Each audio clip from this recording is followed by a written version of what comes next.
To extend the ball pattern, I laid the pattern down on the fabric, and before I make any patterns, I want to make sure my fabric is nice and ironed so I don't have wrinkles. So I laid this down and I traced it. If I was going to expand a pattern without a demo, I would not use pencil. I would use a water-soluble marker or chalk. So I've traced it, and then I wanted to make this 1/2 inch larger all the way around. So I'm taking my ruler, and you can see right here, this is 1/2 inch. So I'm lining this up to a line on the original pattern, and I just make a mark. And I'm going all the way around and shifting with the curve. So you can see as I go around the curve, my ruler rotates. And I just make little marks all the way around 1/2 inch. And then I want to make sure right here on the original pattern, there's a line where I need to make sure to match up the two patterns. So I want to transfer that line to the outside, and I just line up my ruler and transfer that line. And the same goes for this other pattern. I need to cut 2 of them. And for the bee. So there's a line with the bee right there that I line up. And then for my other pattern, I'm going to make sure to mark this line. And again, if I was not doing a demo, I'd use a water-soluble marker or chalk so that it will come out after I'm done sewing. But the pencil shows up better. One more thing to make note of, when I'm laying my pattern out, you can see how they're nestled together. So as I laid this pattern down, I took my ruler and measured 1/2 inch around to make sure it could go right into that nook of the other pattern. This helps me not waste fabric. Here's my ball pattern that's cut out. I have one that I went ahead and pinned together. I'm going to use the pins because of the curves. It's easier to pin it together before I sew it. I'm going to show you how to pin this together. So first off, you want to look at your fabric and make sure you have the right sides of your fabric, and those should go together. So I have one line here in the center of this ball and then another line at the top, and that's where I'm going to start. So I have those two connect.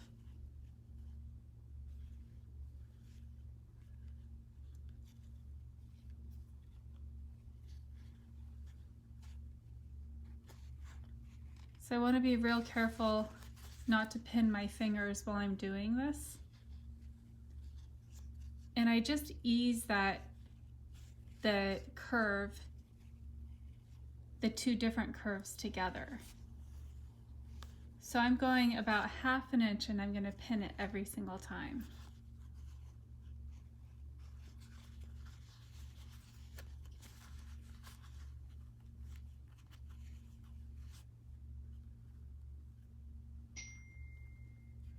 And this is much easier than trying to hold these together as I sew.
Okay, so now at the end, you can see there's a little more fabric on one side than there is the other. So what I'm gonna do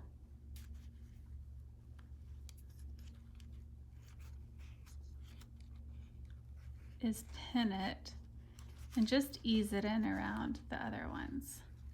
So that means I'm not gonna pull it quite as tight, and I'm gonna go backwards now and start making room for this extra bit of fabric there.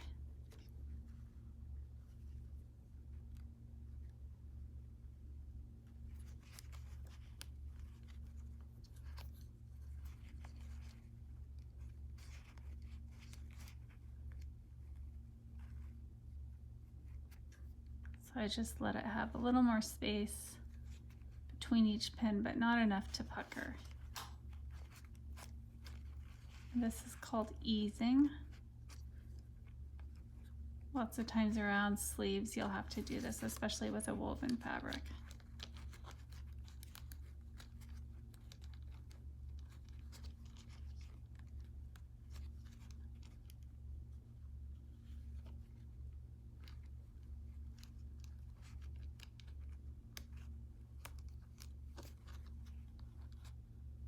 There we go. Okay, now I'm gonna sew the ball, and I want to be really careful with all these pins because they're sharp.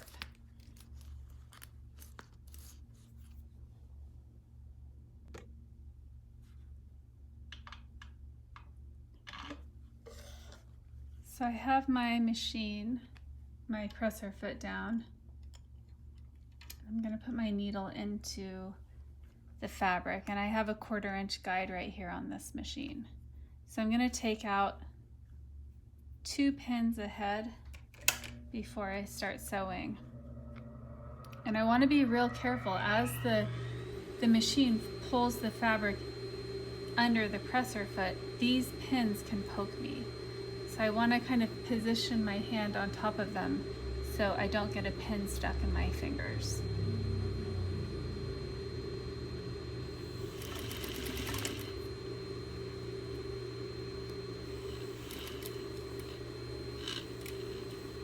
And if you're having a hard time pivoting, you can always put your needle down, lift up your presser foot, and move it around.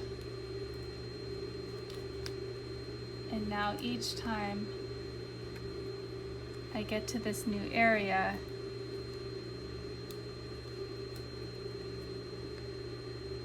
I want to shift the fabric out of the way to make sure I'm only sewing 2 layers together. And again, I have to be really careful that the pins don't get pulled into my fingers, especially on the left side where I'm holding this all into place. So you want to keep your fingers away from the needle.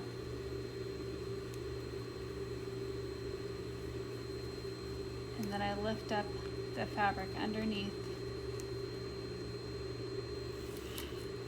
to resituate it every now and then. The needle goes into the cloth.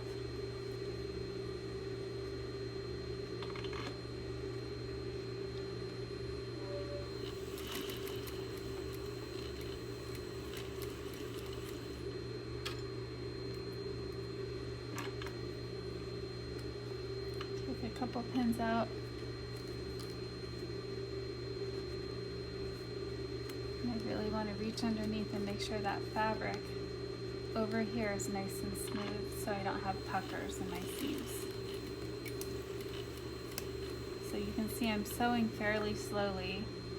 One, so I can remove the pins, but also because it's a little bit tricky to pivot around this circle.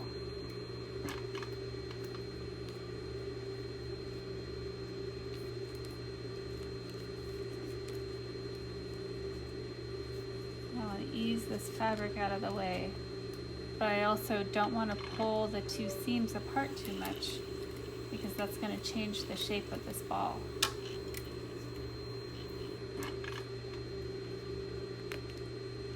It's getting a little bit easier as I have less pins in the ball.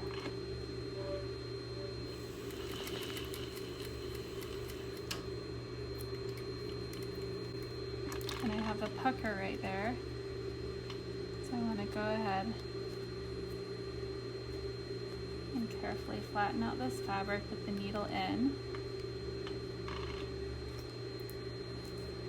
to make sure I can avoid that.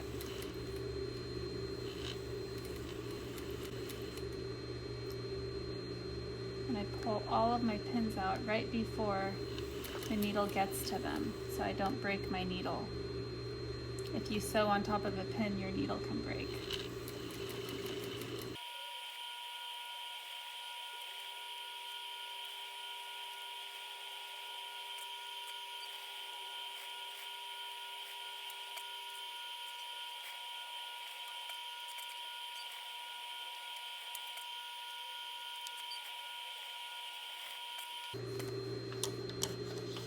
And then once I'm done sewing this, I really want to make sure all my pins stayed into the pincushion. Oops, I sewed it all together. So what I need to do, I should have stopped about right here so I could hand sew that once I right side out it.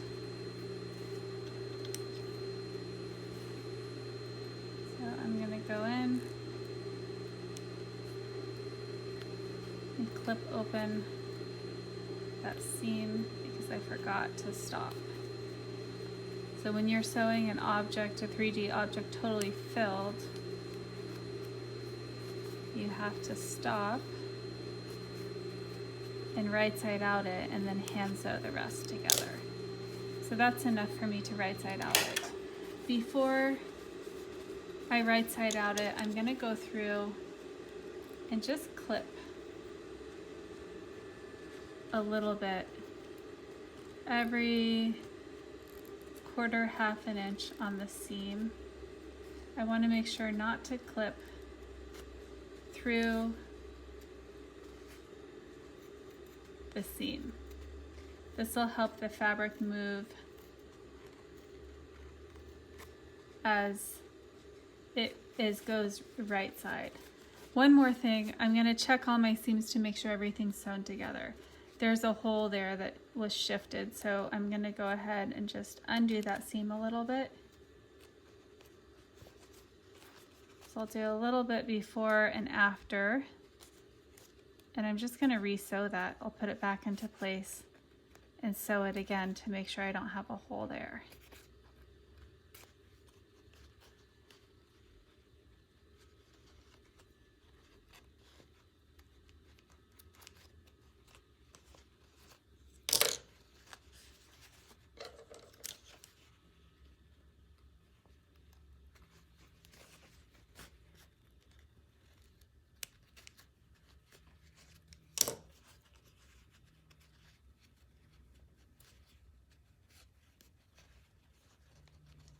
So I'm just going to pin it.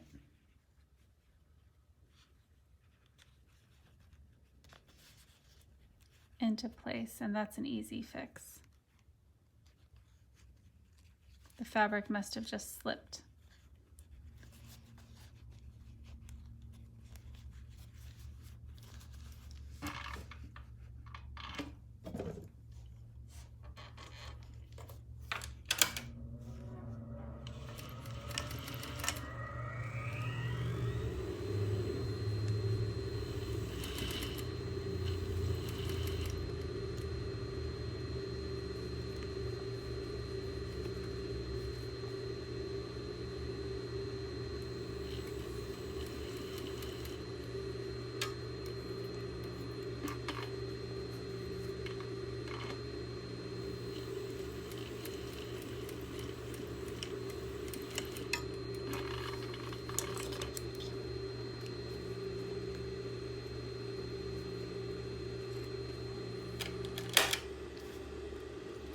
I'm just going to go through, check all my seams, cut small slits into the seams, except for this area here where it's open, and then I'll right side out it.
I'm just pushing all the fabric.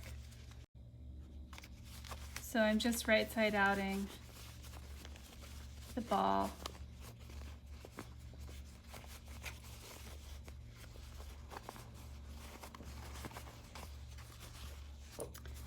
And then I can stuff the ball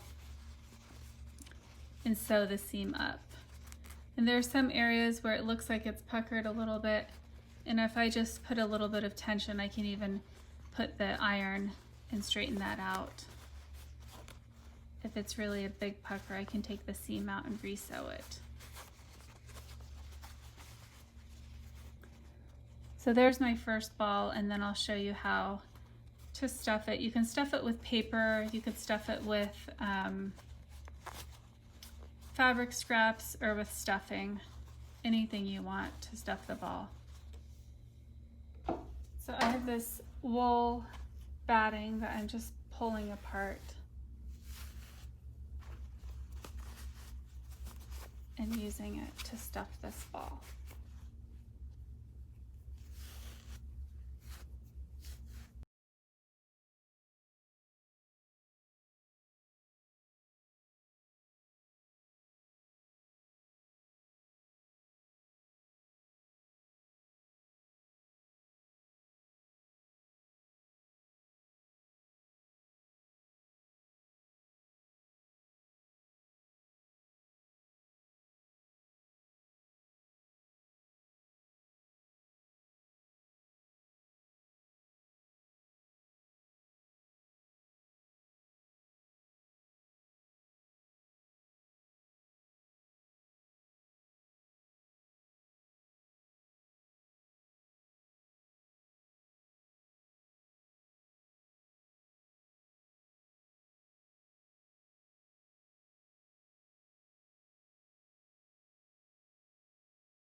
If you really want your ball to be more of a ball shape, you can keep pushing more stuffing in and really maneuver it. It's a little bit of a squarish shape, but I'm going to go ahead and show you how to sew this up.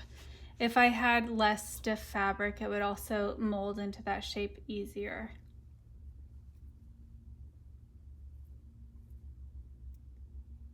So first you want to thread a hand sewing needle, and I'm pulling the thread in half, and then I'm going to tie the ends together. So you have your needle and then the thread, two pieces of thread. To tie together, I'm just wrapping the thread around my finger, and I pinch it between the two fingers and roll and pinch again, and that knot comes naturally like that. Another way of making a knot, and I'm doing several knots, is just to make a loop and then pull your thread through. So I have a knot, and I'm going to go on the inside of the fabric back to where it was sewn with the machine. That way that knot is hidden. So I'm just gonna stitch straight across from where that thread is coming out.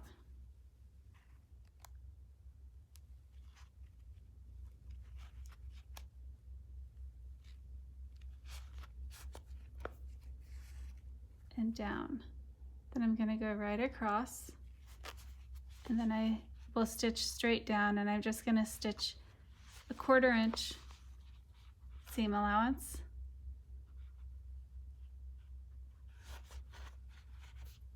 All the way around. You can see I'm not really pulling it tight yet. I'll do that at the very end.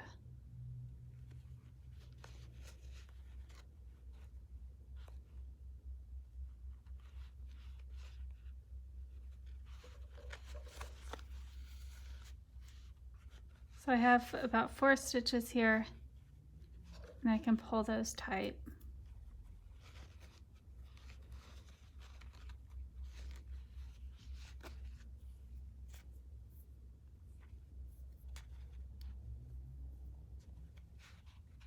And I folded the edge of the fabric 1/4 inch in.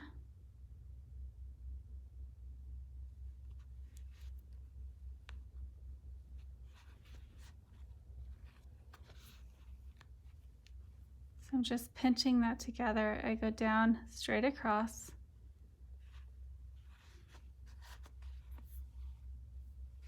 Back up.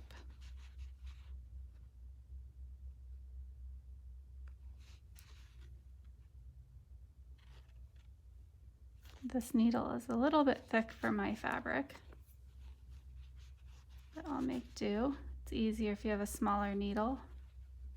Smaller, sharper needle. This is a dull needle that I'm using.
And I'm just going to clip my thread because I've already gone 2 directions. And I want to start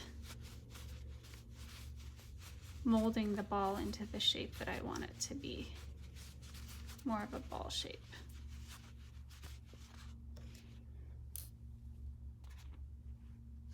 So there we go.